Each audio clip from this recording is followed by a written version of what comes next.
When I first moved into the neighborhood, it felt like stepping into a well-manicured postcard.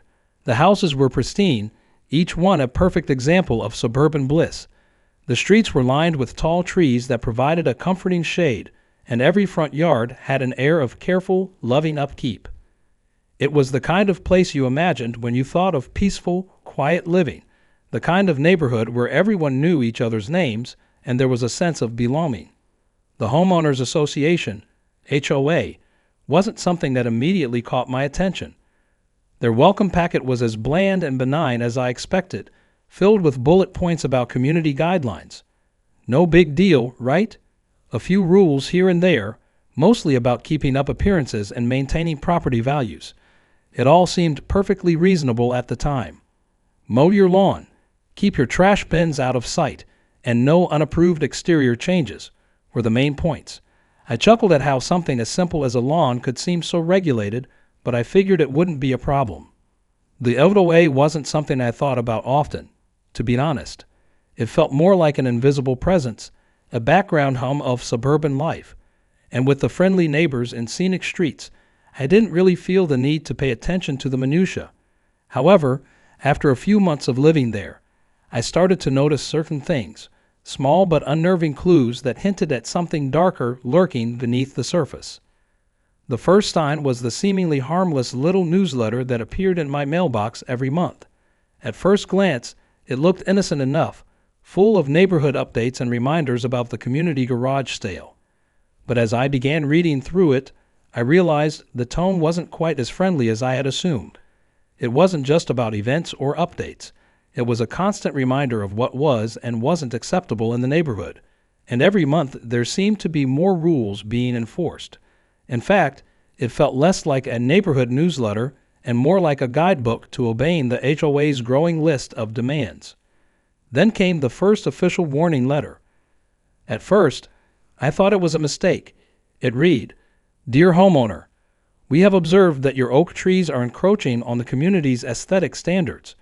These trees are an obstruction to the view corridor and violate the HOA's landscaping guidelines. You are required to trim them back or face a fine." The letter was polite but firm, with bolded threats of fines and further action if I didn't comply. I was perplexed. Obstruction to the view corridor. My trees weren't blocking anyone's view. They had been standing for years, providing shade and beauty.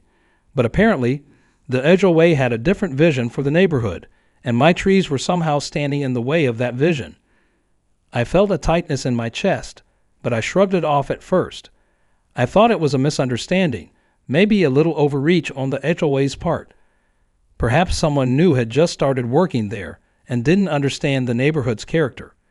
Surely this wasn't going to be a problem, I reasoned. But then, a few days later, a second letter arrived, and it wasn't a friendly reminder. This one was more formal, with a warning that the trees needed to be trimmed or else a fine would be imposed. The letter also noted that any future violations will result in further action. The tone was much sharper, and I could sense an edge of authority creeping in.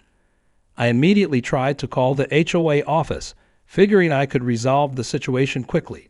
But when I spoke to the office, a woman's voice came on the line with a smooth, almost too practiced tone. She identified herself as Karen, the HOA president. "Oh, we've had a few complaints," Karen explained, as if it were perfectly normal to receive complaints about oak trees. "The trees are blocking the views of several homes, and it's been brought to my attention that they're a bit unruly." I felt my patience slipping. Unruly? They're healthy. They'd been here for decades. How is this even an issue? Karen's voice remained calm, but there was a subtle, cold edge to it. "Well, that's exactly the problem. These trees are old, and they're creating a problem for the other residents. It's really not up for discussion. The HOA board has reviewed the situation, and we expect you to comply with the guidelines. If you don't trim them, you'll be fined." I tried to reason with her, but Karen wasn't interested in hearing any arguments. The HOA rules, she said, were the rules. And apparently, no one was exempt, not even me. As I hung up the phone, I realized something important. This wasn't just about a few trees. It was about power. the power of the HOA to dictate every aspect of life in the neighborhood. I had unknowingly stepped into a minefield, and the deeper I looked into Karen's involvement, the more I realized that this wasn't an isolated case. Karen was everywhere. She ran the HOA with an iron fist, her influence seeping into every corner of the community, and I had just become her next target. I thought I could handle it, trim the trees and move on, but little did I know this was only the beginning. The following week, another letter arrived. This one was thicker than the first, and the words on the envelope made my stomach tighten with unease. The HOA had never been this formal before. Inside, the message was clear. Final notice of violation. Tree maintenance required. This letter wasn't polite. It wasn't a simple reminder. It was a direct threat. The letter stated that my trees had not been trimmed to the HOA's standards, and because of this, I was being fined $200 for non-compliance. The warning letter I had received previously was now labeled as a courtesy to allow me to take corrective action. The message felt suffocating, like a weight pressing down on me. $200 for trees that had been in my yard for years, trees that weren't even causing any problems. I stood there, staring at the letter for a moment, my hands shaking with frustration. I had already trimmed the trees back to what seemed reasonable, so what more did they want? It felt absurd, but at the same time, it was becoming all too real. I couldn't ignore this. I called the HOA office again.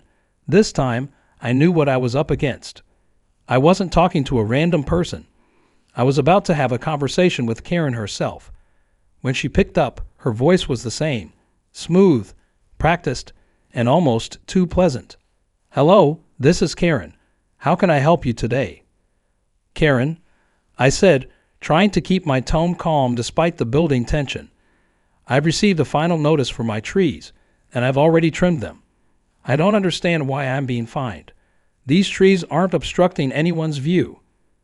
There was a slight pause on the other end of the line. Then Karen responded, her voice colder now, stripped of the feigned politeness. "I understand your frustration, but the trees are still in violation. They have not been trimmed to the standards we expect. This fine is not negotiable, but I've already cut them back. I don't think they're an issue," I protested. "I've lived here for over a year, and no one ever said anything until now." Karen's tone hardened. "It doesn't matter. The rules are clear, and they apply to everyone. If you don't want to pay the fine, you'll need to trim the trees even further. If not, additional fines will be issued." I opened my mouth to argue, but she continued, cutting me off with a sharp finality. "If you continue to be uncooperative, the HOA board will have no choice but to take further action. We'll send a contractor to remove the trees at your expense." The mention of contractors made my blood run cold. The thought of someone coming to my yard and just ripping out my trees was unacceptable, and it made the fine seem like nothing more than a power play. I could hear the smug satisfaction in Karen's voice. She had already decided the outcome. I tried to take a breath and refocus. "Karen, I need to speak to someone else. This isn't right." There was an unsettling silence on the line before she responded. "There is no one else to speak with. I am the HOA president, and I make the final decisions. You are welcome to file an appeal, but it will be a waste of your time." I hung up, my mind racing. This wasn't just a fine. It was the beginning of something bigger. I was being bullied, and Karen was wielding the HOA's rules like a weapon. She had found a way to assert control over me, and she was doing it with a chilling level of precision. I couldn't just bend to her will, but how could I fight back? I looked out the window at the oak trees. They stood tall, their leaves fluttering in the spring breeze, as if mocking the HOA's ridiculous demands. What was I supposed to do? I asked myself. These trees were part of the neighborhood's charm, and now I was being told they weren't good enough. But this wasn't just about trees anymore. This was about power, control, and an HOA that was pushing its limits. The more I thought about it, the more I realized that Karen wasn't going to stop with the trees. This was just the beginning. I had to make a stand before the HOA pushed me too far. I decided to drive around the neighborhood and take a look at other properties. What were other people being fined for? Were there other neighbors dealing with Karen's overreach? I needed to know if I was the only one, or if the HOA had made enemies out of other homeowners as well. As I drove through the neighborhood, I saw a few things that gave me pause. Dave, my neighbor from across the street, was outside arguing with an HOA representative. I couldn't hear the conversation, but I saw him shaking his head, his face flushed with frustration. I stopped the car and rolled down the window. "Hey, Dave, what's going on?" He looked over at me, his expression a mix of anger and disbelief. "They're making me tear down my fence. It's been here for years, and now they say it's too tall and doesn't meet community standards." I stared at the fence in question. It wasn't anything extraordinary. A simple wooden structure that seemed perfectly fine to me. "That's insane," I muttered. Dave shrugged. "Yeah, but what can we do? Karen's the one calling all the shots." I tried to argue, but she won't listen. "They'll keep fining me if I don't comply." Suddenly, the reality of what was happening hit me. I wasn't alone. Dave was being targeted too. This wasn't just about me and my trees. It was about Karen's power trip and how she was using the HOA to manipulate the entire neighborhood. We exchanged a few more words, and I left feeling more determined than ever. I wasn't just going to roll over and pay these fines. There had to be a way to fight back, and now I had a partner in this battle. Dave and I were going to take on the HOA together, and I wasn't about to let Karen get away with it. As the days went by, the pressure from the HOA mounted. The fine for my trees was just the beginning. Karen seemed determined to make me bend to her will, and every day brought a new issue, a new violation. It wasn't just the trees anymore. It was everything. A week after my phone conversation with Karen, I received yet another letter. This one wasn't about the trees, but about my driveway. Apparently, the small crack that had developed over time had now become a tripping hazard and a violation of the HOA's safety standards. Failure to repair the driveway within 10 days will result in a fine of $300. The letter stated in bold, capitalized letters. My jaw dropped. A crack in the driveway, something that could easily be repaired at my convenience, was now a major issue. I'd lived in the house for over a year, and there had never been any complaints. But now, Karen and the HOA were picking apart every little thing about my home. It felt like they were trying to find anything they could to make my life miserable. I tried to call the HOA office again, hoping to find a way to talk some sense into them. This time, I didn't even bother asking to speak to Karen. I was prepared for another round of her condescending, authoritative tone. But when I called, I was directed to a different board member, someone named Jim. Jim sounded more reasonable than Karen. "I'm sorry to hear about the issues you're facing. The HOA is just trying to maintain the neighborhood's aesthetic standards," he said, his voice sincere but still carrying that corporate undertone. "We'll give you a little more time to take care of the driveway, but you do need to follow the guidelines." I asked him about the trees, telling him that I'd already trimmed them as best as I could and that Karen had insisted they still weren't compliant. Jim hesitated. "Well, I'm not sure about that one. Karen really enforces those rules strictly, but I'll talk to her about it. In the meantime, just make sure you're getting everything in order. We don't want to have to take any further action." I appreciated Jim's willingness to listen, but it was clear to me that he was just another puppet in Karen's game. The HOA board members seemed too afraid to stand up to her, and if they did, their voices were drowned out by her authoritarian approach. It wasn't just my problems with Karen anymore. Dave had been receiving a new fine every week. First, it was for his fence. Then it was for a slight overgrowth of ivy in his backyard. After that, the HOA sent him a notice for his porch light not being the correct shade of beige. Dave had tried to reason with the board, just like I had, but it was no use. Every conversation ended the same way. Karen's rules were non-negotiable. It was becoming impossible to ignore the pattern. The HOA was systematically targeting us. No one else in the neighborhood seemed to be getting fined for anything. It felt like Karen had selected a few of us, the ones who weren't afraid to stand up for ourselves, and made us examples. If you didn't toe the line, you paid the price. One day, Dave and I met up in the park across the street from our homes to discuss our next steps. We were both frustrated, and our conversations had grown more heated with each passing week. "I can't take this anymore," Dave admitted, throwing a rock into the pond. "They're just looking for a reason to squeeze us dry.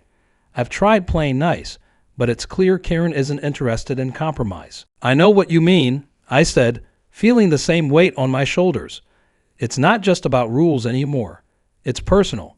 Karen wants control. She's not going to stop until she gets it."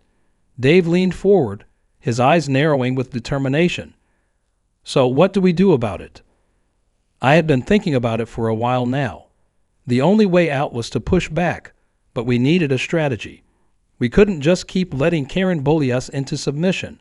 If we didn't do something now, the fines would continue to pile up, and eventually, we either have to move or face worse consequences. "What if we fight back?" I said, suddenly feeling a spark of defiance. "We need to take a stand legally. We can't let Karen run this HOA like it's her personal kingdom. There has to be something we can do." Dave looked at me, considering my words. "You mean like a lawsuit?" "Exactly," I replied, my voice firm. "We're not the only ones being targeted. What if we get the other neighbors to speak up? We could expose her. Maybe we could even get the media involved." Dave's eyes lit up. "That could work. If we bring this to the public's attention, maybe it'll force Karen to back off." We spent the next hour brainstorming ideas, figuring out what evidence we had and how we could start gathering support.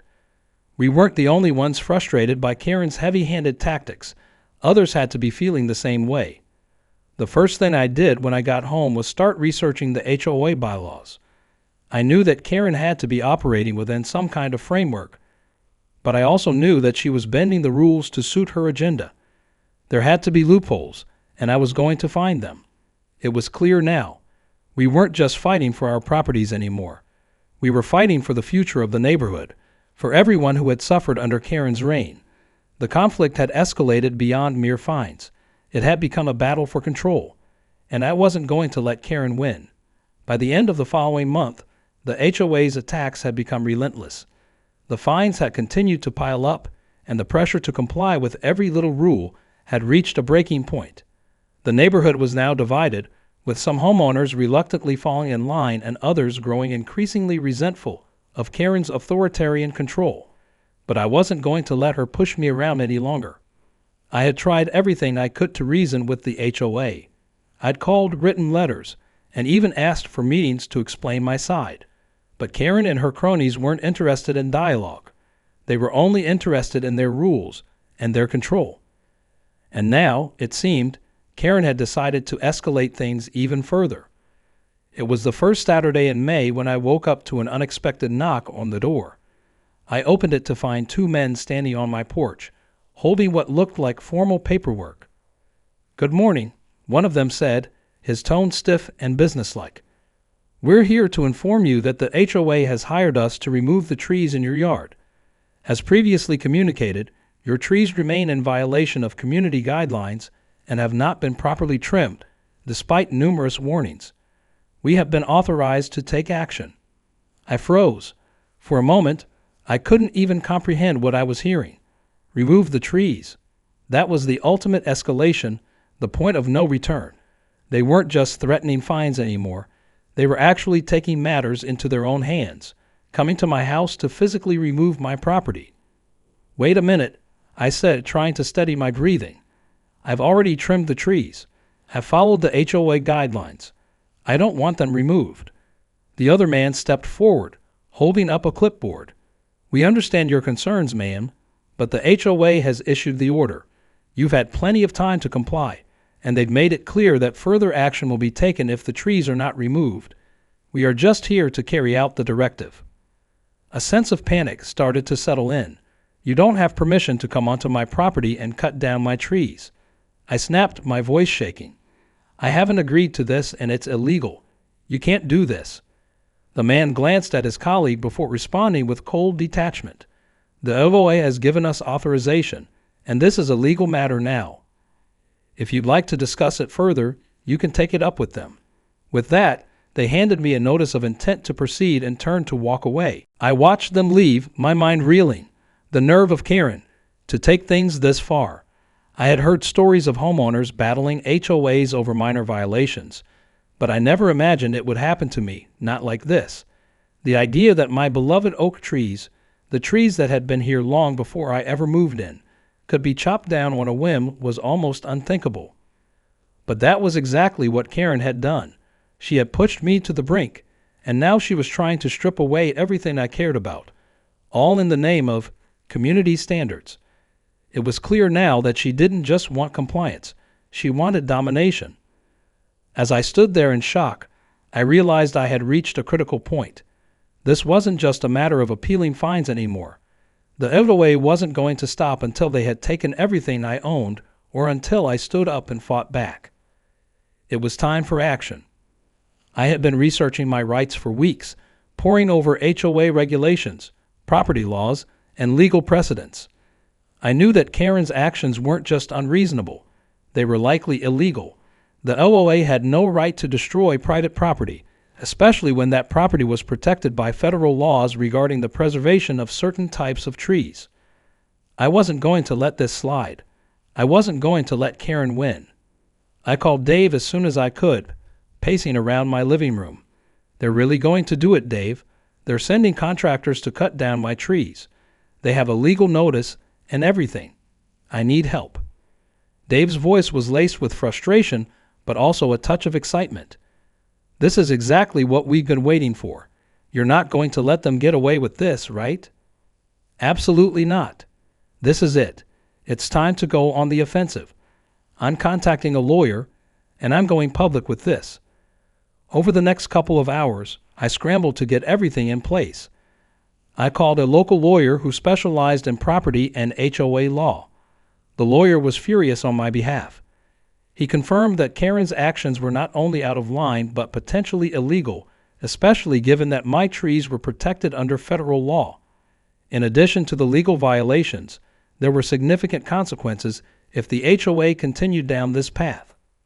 The lawyer agreed to represent me, and together, we began drafting a formal cease and desist letter to the HOA. We also decided to contact a local news outlet. If Karen thought she could push me around without anyone noticing, she was about to be very mistaken.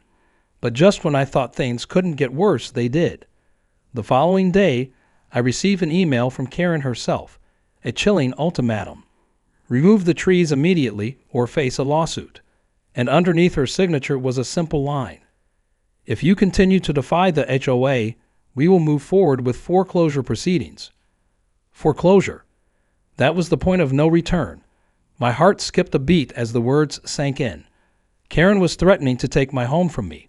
I knew right then that there was no turning back. I had to fight. I had no choice now. The moment the email from Karen landed in my inbox, a surge of adrenaline coursed through me. Foreclosure. I read those words again, hoping they were a mistake, hoping I'd misunderstood, but they were clear as day. The HOA was threatening to take my home over some trees. It was beyond absurd, and it pushed me to the edge. This wasn't just about fines anymore. This was war. I immediately forwarded the email to my lawyer. His response came quickly, just as furious as I was. This is an overreach. We have the law on our side, but it's time to escalate this. I'll prepare the necessary documents and send them over to the HOA. Let's make sure they know they can't bully you into submission. I felt a flicker of hope. Finally, someone on my side who actually understood what was going on, someone who could fight back on my behalf. But the threat of foreclosure wasn't something I could ignore. I had to take matters into my own hands, too. I sat down at my desk, shaking with frustration and rage, and drafted an email to the HOA board. I knew it would never get through to Karen, but I had to make my position clear. I was no longer going to be intimidated. The trees were protected by federal law. The fines were unjust, and if they tried to foreclose on my house, they would face the consequences. To the HOA board, I have received your email threatening foreclosure, and I am appalled by this unjust and unlawful action. Let me make this clear. The trees in question are protected under federal law, and you have no legal grounds to force their removal or to fine me for their maintenance. I will not comply with your demands. If you continue to pursue this course of action, I will take legal action against the HOA, including suing for damages, seeking a restraining order, and bringing this matter to public attention. Furthermore, I will be contacting the media about your actions. It's time for this community to know what Karen is doing behind closed doors. I will not be bullied into giving up my property, my trees, or my rights. It felt good to finally take a stand, to not be afraid of the consequences. I pressed send, and a small part of me felt like I was taking back control. But I knew the real fight had just begun. I had to gather evidence, build a case, and make sure I wasn't the only one suffering from Karen's reign. I called Dave, feeling a renewed sense of determination.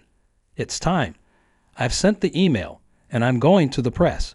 You need to get your story out there too. The more people we get talking, the harder it will be for Karen to keep her grip on this HOA. Dave agreed immediately. I've been waiting for a chance to push back. Let's do this. We spent the next few hours compiling evidence. Photos of my trees, letters from the HOA, and any documents showing the illegal nature of the HOA's actions. We also gathered statements from other neighbors who had been affected by Karen's overreach. They were reluctant to speak up at first, but after hearing about my plans to expose Karen, they were eager to share their stories. Some had been fined for minor infractions like lawn maintenance or decorating violations. Others, like Dave, had received multiple fines for issues that were never clearly explained. By the time my lawyer sent his cease and desist letter to the HOA, we had a plan. It was simple, but it would hit them where it hurt, in the court of public opinion. We reached out to a local news outlet, one with a history of exposing corporate greed and injustice. They were intrigued, and after a brief interview, they agreed to cover the story. The next day, a reporter and cameraman showed up at my house to record an interview. My heart raced as I stood in front of the camera, recounting the nightmare I had been living for the past few months. This isn't about my trees, I told the reporter. This is about Karen's abuse of power. She's using the HOA to control this neighborhood, to make money off of fines and threats. I've tried to work with her. I've followed the rules, and I'm still being punished for it. This is what's happening behind the scenes, and it's not just happening to me. It's happening to everyone here. The story aired the following evening, and the reaction was immediate. The community was outraged. People were shocked to learn that the HOA had been so aggressive in its actions. Calls flooded into the news station, with viewers demanding accountability. Homeowners who had been silently suffering under Karen's rule began to speak out. Some even went as far as to threaten to leave the HOA if things didn't change. The public backlash was immediate, and it didn't take long before Karen's carefully cultivated facade began to crack. She issued a statement trying to defend her actions, but it was too late. The neighborhood was awake. The pressure was mounting, and Karen knew it. But as much as I relished the victory of exposing her, I knew this was just the beginning. The HOA wasn't going to roll over and die just because of a little bad press. Karen wasn't the type to give up without a fight. I was ready for whatever came next. I wasn't backing down now. I had the law on my side, and I had a community that was finally starting to stand up to the tyranny of the HOA. This wasn't just my fight anymore. It was the community's, and we were going to win. The storm had finally come, and it was raining down on Karen and her HOA. The public exposure had been a game changer. The media coverage sparked an outpouring of anger from the community, both within the neighborhood and beyond. The phone calls kept coming in, and the HOA board members began to feel the heat. The first sign that things were shifting came the next morning. Karen, always composed and unshakable, was no longer acting like the queen of the neighborhood. She was rattled, visibly shaken, and her responses to the media were flustered. At least that was what Dave told me. He'd seen her storming around in the HOA office, pacing back and forth, muttering about how everything was falling apart, and how this would all blow over soon.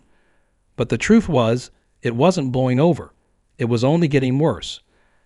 I could tell that the pressure was starting to crack Karen's resolve. When I checked my inbox later that day, there was another email from her. But this one wasn't the usual threats or demands. It was a feeble attempt at damage control. I'd like to extend an olive branch, it began. I understand that tensions have risen, and I deeply regret that this situation has escalated so quickly. I propose a meeting with you to discuss the issues and come to a resolution. The HOA's mission is to maintain the community's standards, and I believe we can find a way to move forward." It was laughable. Karen, who had been nothing but an iron-fisted dictator for months, suddenly wanted to talk it out. This wasn't a woman who cared about compromise. This was someone trying to save face, trying to salvage whatever power she had left. I wasn't buying it. Still, I wasn't about to let this opportunity slip by. I contacted my lawyer and made it clear that any meeting would have to be with full legal representation and proper documentation. There was no going back to the status quo. I'd put myself out there too much, exposed too much of the HOA's corruption for it to be swept under the rug with a friendly chat. The media wasn't done either. After the initial story aired, several local papers picked it up, and it wasn't long before the story was trending on social media. People were sharing their own experiences with their HOAs, many of them recounting horror stories of fines, unreasonable demands, and corrupt leadership. In a strange twist of fate, Karen had become a symbol of everything wrong with the HOA system, and people were angry. But the most satisfying moment came when the HOA board members started to crack. Slowly, Karen's grip on the board was loosening. At the next HOA meeting, which was being held under a great deal of public scrutiny, some of the board members actually spoke out against her. "Karen, this has gone too far," one of them said, a man named Harold who had been a board member for over a decade. "I've been part of this association for years, but I've never seen the community this divided. We need to rethink our approach." Another board member, Linda, added, "I've received multiple calls from residents asking for a change in leadership. This isn't what we're supposed to be about. The HOA is supposed to serve the residents, not control them." It was happening. The walls were closing in on Karen. It wasn't just me anymore. It was the whole neighborhood that had begun to rally behind the cause. In the meantime, I kept up the pressure. My lawyer had sent a letter to the HOA demanding that all fines against me be dropped immediately, and he was preparing to take legal action if they continued to harass me. The cease and desist letter had not gone unnoticed, and Karen's ability to wield the HOA's power was beginning to unravel. Then the unexpected happened. One evening, I received a call from the news station that had covered my story. The reporter, Julie, informed me that a whistleblower had come forward from within the HOA. Someone on the inside contacted us with information about the HOA's finances, she said, her voice brimming with excitement. "It seems that Karen has been using the fines from residents to line her own pockets. There are discrepancies in the HOA's financial records, and there are allegations that some of these fines were fabricated to generate extra income." My stomach dropped.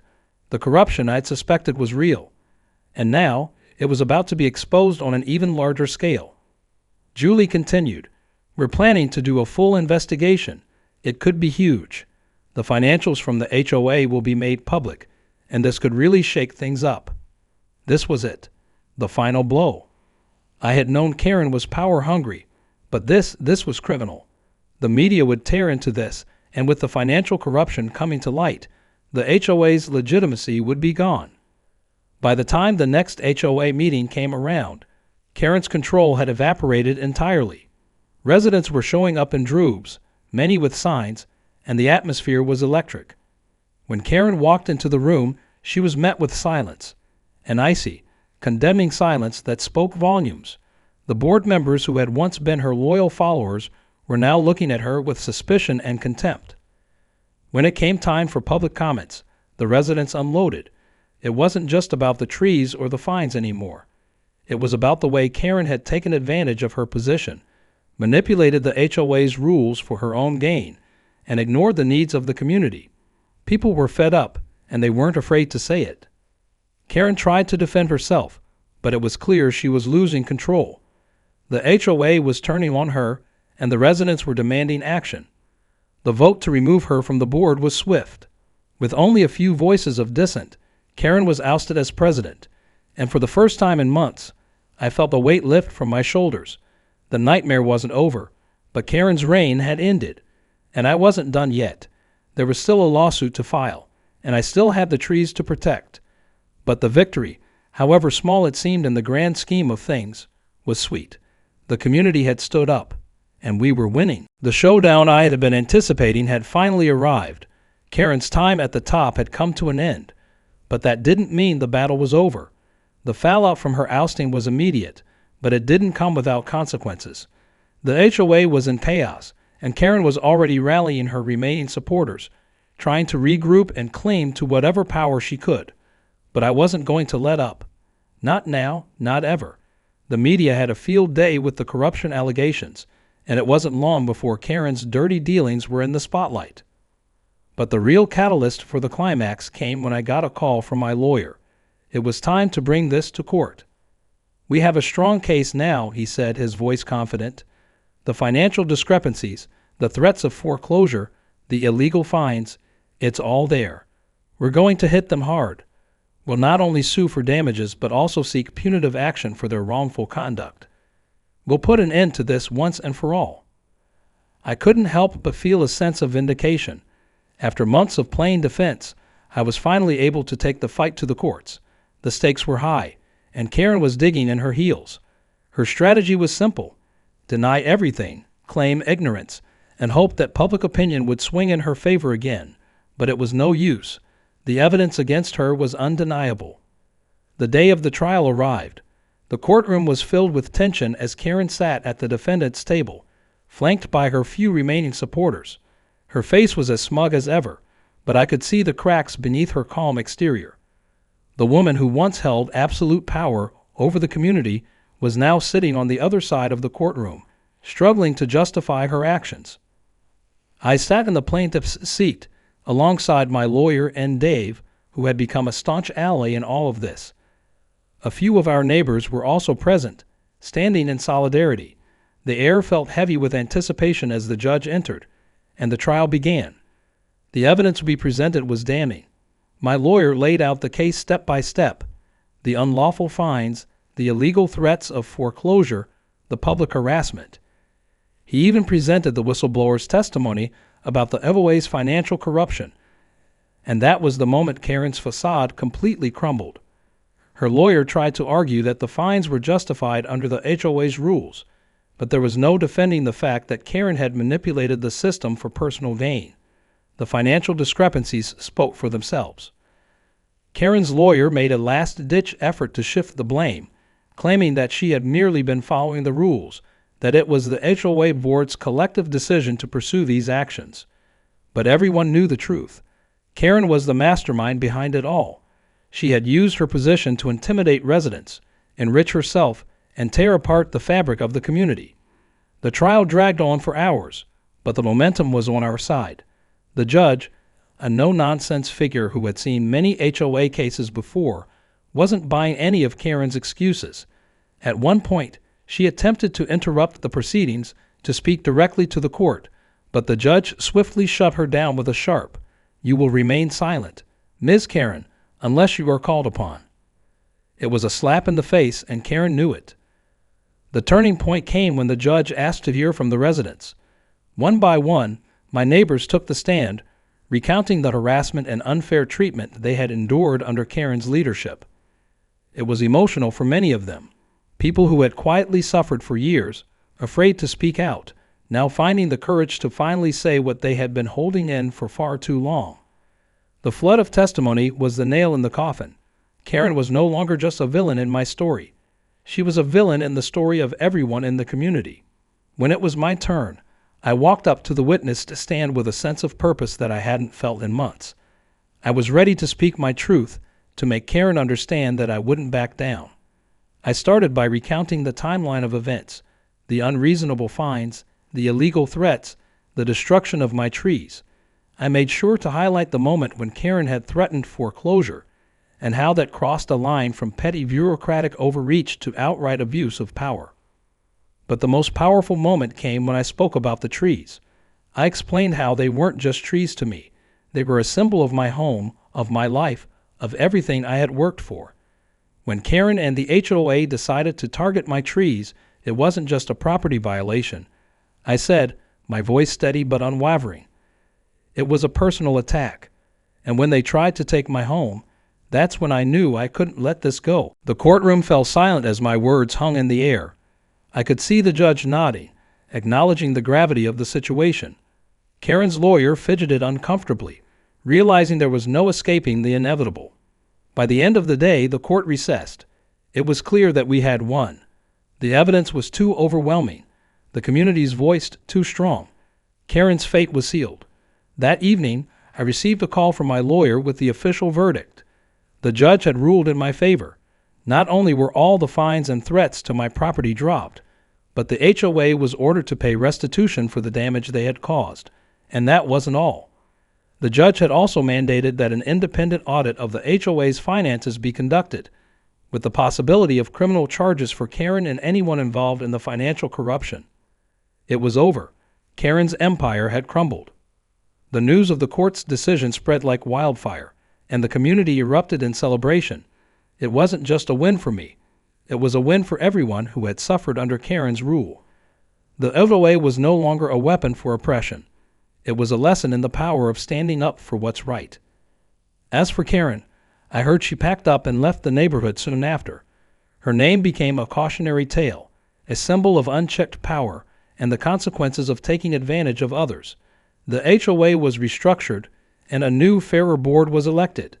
The victory wasn't just mine, it was ours. And it felt damn good. The dust had finally settled. The courtroom victory was no longer a looming event. It was a chapter I could close in my life.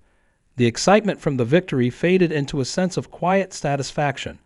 And as the weeks passed, I found myself looking at my home with a new appreciation. It had always been mine, but now it felt like it was truly ours again. Not just my family and me, but the entire neighborhood. The storm had passed, but the sun felt brighter than it had in a long time. Karen's departure from the neighborhood was swift and anticlimactic. A moving truck arrived a few days after the court ruling, and she left without fanfare, without apology. It was almost as if she were trying to slip away unnoticed, but there was no escaping the fact that her reign of terror was over. People whispered in the streets as her belongings were loaded up, a few residents even waving goodbye with smug grins. It was a bitter end for her, but a sweet one for the rest of us. As the new HOA board took shape, the transformation was immediate. The air had shifted, and the community began to feel different. Gone were the constant threats of fines or inspections for minor violations. Gone was the oppressive atmosphere Karen had created. The new board was composed of neighbors who genuinely cared about the well-being of the community. They were transparent, approachable, and willing to listen. It felt like the HOA had finally returned to its original purpose, to serve and protect the interests of the homeowners. Dave, who had been my ally throughout this whole ordeal, was voted in as a board member. It was a fitting move, considering how much he had sacrificed and the role he had played in rallying others to stand up against Karen. In the first few meetings with the new board, he was calm and level-headed, always bringing the voice of the residents into every decision. He was everything Karen had never been: fair, respectful, and genuinely interested in creating a better environment for everyone. As for me, life slowly returned to normal. The stress of the lawsuit, the constant back and forth with the HOA, and the lingering fear of losing my home all became distant memories. The trees, which had once been the source of so much tension, were now simply a reminder of the battle we had won. The HOA no longer had a hand in deciding what was best for my property. My trees stood tall, their roots firmly entrenched in the ground, just as my resolve had been. But there was one final twist. A few months after Karen left, I received an unexpected letter from the HOA. It was an official notification that the association was reimbursing all of the fines that had been levied against me, as well as compensating for the legal costs incurred during the battle. It was a strange and somewhat ironic turn of events. I hadn't expected a refund, and I certainly hadn't expected an apology, but there it was, in black and white. The HOA was officially acknowledging their wrongdoings, albeit after the fact. The check that accompanied the letter was substantial. I never expected it, and honestly, I didn't need it. But it felt good to see the association finally take responsibility for their actions, even if it was after Karen's departure.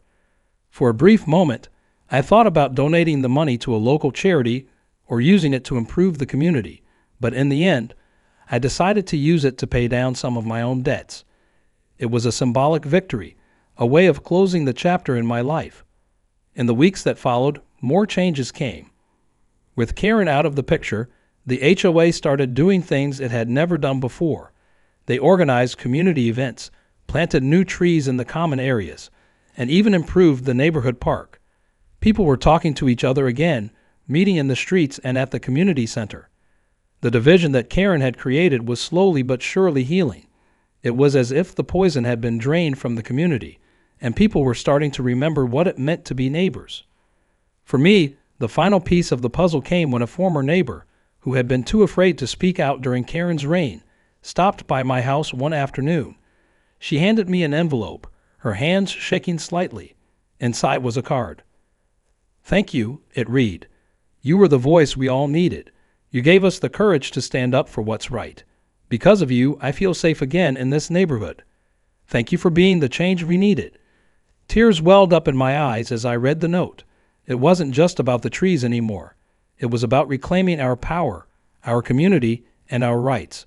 I had fought for what was right, and in doing so, I had inspired others to do the same.